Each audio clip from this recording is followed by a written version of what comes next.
अऊज़ु बिल्लाहि मिनश्शैतानिर्रजीम बिस्मिल्लाहिर्रहमानिर्रहीम। अल्लाहुम्मा सल्लि अला मुहम्मद व अला आलि मुहम्मद वसल्लिम अलैहि। अल्लाहुम्मा फ़क़िहनी फ़िद्दीन। अल्लाहुम्मा इन्फ़अनी बिमा अल्लमतनी व अल्लिमनी मा यनफ़अनी व ज़िदना इल्मा वल्हम्दुलिल्लाहि अला कुल्लि हाल। रब्बि इश्रह ली सदरी व यस्सिर ली अमरी वहलुल उक़दतम मिन लिसानी यफ़क़हू क़ौली। आमीन या रब्बल आलमीन। हज का एक बहुत ख़ास पहलू ज़ब्त नफ्स है, यानी ज़ब्त नफ्स का नाम हज है। अल्लाह ताला ने इंसानों के अंदर हवा हवस भी रखी है, ख्वाहिशात भी रखी हैं, गुनाह ख़ताएँ सरकशी, ये ऐसे बेलगाम घोड़े हैं कि जिन पर अगर इंसान एक बार इस नफ्स के बेलगाम घोड़े पर सवार हो जाता है ना, तो ये घोड़ा उसे लाजमन हलाकत में मुब्तला कर देता है। अल्लाह ताला की जो रज़ाएँ हैं, जो खुशनुदियाँ, वो हासिल करने के लिए इंसान को अपने अंदर ज़ब्त नफ्स पैदा करना होता है। अल्लाह ताला ने क्यों मना किया है खुशबुएं लगाने से? हज में क्यों रोका गया? कि अल्लाह ताला की खुशबुएं कम हो जाएंगी? नहीं, उसके ख़जानों में तो कोई कमी नहीं, उसके ख़जानों में तो बहुत सी खुशबुएं हैं जो कभी ना ख़त्म होने वाली हैं। लेकिन चंद दिन के लिए इस हलाल चीज़ से, इस जायज़ काम से, इस जायज़ ज़रूरत से आपको रोक दिया गया। मियाँ बीवी का अक़द बाकी रहता है, आप एहराम की हालत में होते हैं लेकिन आपका अक़द बाकी होता है, लेकिन ताल्लुक़ात इस्तवार करने से आपको रोक दिया गया। क्यों? क्योंकि इम्तिहान है, एक आज़माइश है, ताकि आपके अंदर ज़ब्त नफ्स हो, ताकि आपके अंदर एक सेल्फ़ कंट्रोल पैदा हो। ये सेल्फ़ कंट्रोल पैदा करने के लिए आपको रोका जा रहा है। जिन चीज़ों से रोका जाता है ना आज़माइश के लिए, उन्हीं का ढेर सामने लाकर लगा दिया जाता है। ये अल्लाह ताला की तरफ से एक इम्तिहान होता है, ताकि तरबियत हो, तरबियत करवानी होती है कि जिन चीज़ों से आपको रोका जा रहा है, जो चीज़ें ममनू कर दी गई हैं, उन्हें आपने इस्तेमाल नहीं करना है। ज़ब्त पैदा करें, ज़ब्त लाज़िम है। बनी इसराइल के साथ आपने असहाबे सब्त का किस्सा सुना होगा, आपने कुरान करीम में इसको पढ़ा होगा। हफ्ते वाले दिन जब अल्लाह ताला ने उन्हें मना किया था कि हफ्ते वाले दिन मछली का शिकार नहीं करना, तो इम्तिहान खुदाबंदी क्या था कि हफ्ते वाले दिन ही सारी की सारी मछलियाँ जो थीं वो साहिल पर आ जाया करती थीं। तो इसी तरह से अल्लाह ताला ने हुक्म दिया है कि महरम की ना महरम की तरफ आंख उठाकर नहीं देखना है, सिर्फ अपने महरम की तरफ निगाह करनी है, ना महरम की तरफ निगाह को नीचे रखना है। दूसरी तरफ इम्तिहान के तौर पर ना महरम का एक समंदर होता है जो हरम में मौजूद होता है, हज में आपके साथ होता है। चेहरा भी खुला रखना है ख़वातीन ने, चेहरा भी बंद नहीं करना है। मस्तूरात को इजाज़त नहीं है कि वो अपना चेहरा छुपा के रखेंगी, कवर नहीं करेंगी अपने चेहरे को, यानी खुला रखेंगी। मर्द को इजाज़त नहीं है कि वो उनको आंख उठा कर देखे। लेकिन दूसरी तरफ उनको कितने सख्त इम्तिहान में मुब्तला किया गया, उनकी कितनी आजमाइश ली गई है। क्यों? ताकि ज़ब्त पैदा हो, जब आप वापस जाएं तो आपके अंदर एक सेल्फ़ कंट्रोल पैदा हो। ये जो बेख्तियार नफ्स है आपका, इसके ऊपर आपको मुकम्मल इख्तियार हासिल हो सके।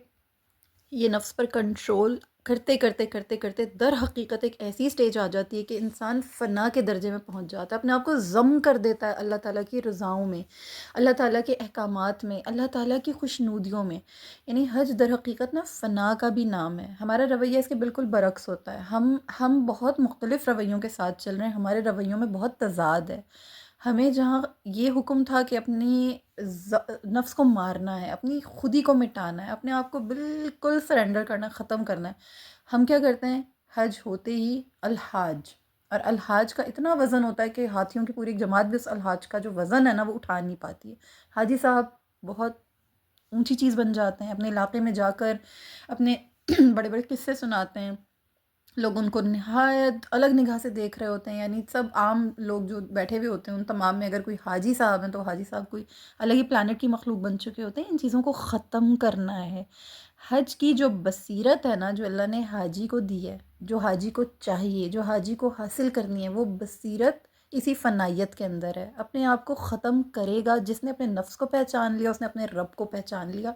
क्यों फरमान है ये? इसीलिए कि अपने नफ्स को ख़त्म करना है, अपने नफ्स को पहचानना है। हमारे नफ्स के अंदर इतनी हवा है, इतनी हवस है, इतनी बड़ाई है, इतना ज़ोम है, हम इतने ख़ुद पसंद हैं, इतने ख़ुद परस्त हैं। अगर ये सारी चीज़ें हम अपने साथ लेकर चलेंगे तो नफ्स तो हमारा फलता फूलता रहेगा।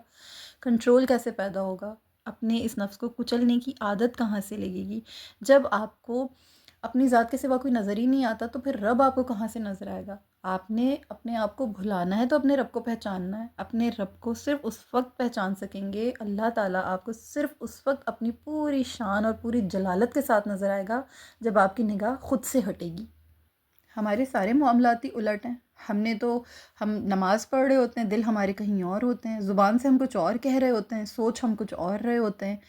کہنا کچھ ہے، کرنا کچھ ہے، بہت نامناسب ہمارا طریقہ ہے، بہت نامناسب ہمارا رویہ ہے۔ یہ تضاد کم ہے کہ ہم یعنی ہم آتے تو حج پر ہیں لیکن بالکل بھی ایک امت نہیں بنتے، الگ ہی ایک تضاد ہے، الگ ہی انسان کے اندر یہ تضاد ہے، ہم ایک امت نہیں بنتے، ہم امت واحدہ نہیں بنتے، ایک الگ فرد کی حیثیت سے ہم انفرادی طور پہ اپنے آپ کو الگ لے کر چل رہے ہوتے ہیں، ہم ضم نہیں کرتے خود کو، ہم ان عادتوں کو بدلیں گے، اپنے نفس کو ٹٹولیں گے تو ہی ہمیں وہ ساری بصیرت حاصل ہوگی جو خالص توحید ہے، جو خالص حج کا حصہ ہے، جو حج کی اصل روح ہے۔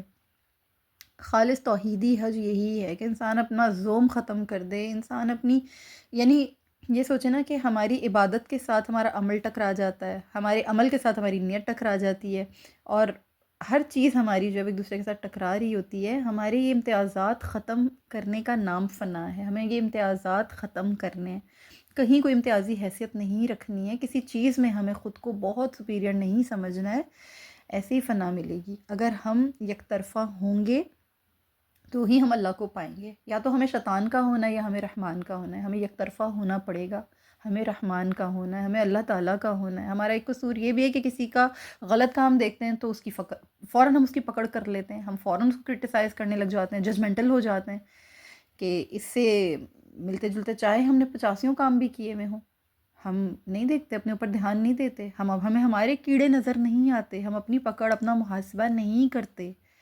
حج آپ کو یہ توفیق دیتا ہے کہ اپنے اوپر کام کریں، اپنی کمزوریوں کو، اپنے عیب، اپنے ضعف پہچانیں، احرام باندھ کر کیا کر رہا ہوں، احرام کھلا اس کے بعد میں نے کیا کیا، جن چیزوں سے مجھے روکا گیا، احرام کھولنے کے بعد اب میں آزاد ہوں، یا میرے اندر وہ سیلف کنٹرول ڈیولپ ہو چکا ہے، وہ سیلف کنٹرول میرے اندر آ چکا ہے، صحیح کر کے صحیح کرنے کے بعد کیا کرتے ہیں، وہ تمام پریکٹسز جو صحیح میں کروائی گئی ہیں، جو تمام معرفت آپ کو صحیح میں عطا کی گئی ہے، اس کو آپ کنٹینیو کر رہے ہیں اپنی بقیہ زندگی میں۔ طواف کرنے کے بعد کیا کرتے ہیں آپ، یہ ساری زحمتیں اٹھانے کے بعد یہ جو معرفت کی وادی میں بھی آپ جائیں گے، آپ عرفہ کے میدان میں جائیں گے، مزدلفہ میں قیام کریں گے، منا سے ہو کر گزریں گے، رمی کریں گے، یہ قربانی کریں گے، یہ تمام چیزیں کر کے سیکھا کیا ہے آپ نے ان سے کیا نور بصیرت حاصل کیا؟ یہ ساری زحمتیں اٹھانے کے بعد جب واپس آپ اپنے روزمرہ کے معاملات میں جائیں گے تو آپ نے جو اپنے اندر ایک سیلف کنٹرول پیدا کرنا تھا، سیلف ڈسپلن پیدا کرنی تھی، برائیوں کو ختم کرنا تھا، اپنے ضعف پہچاننے تھے، اپنے عیب دیکھنے تھے، اپنے اوپر کام کرنا تھا، اپنا محاسبہ کرنا تھا،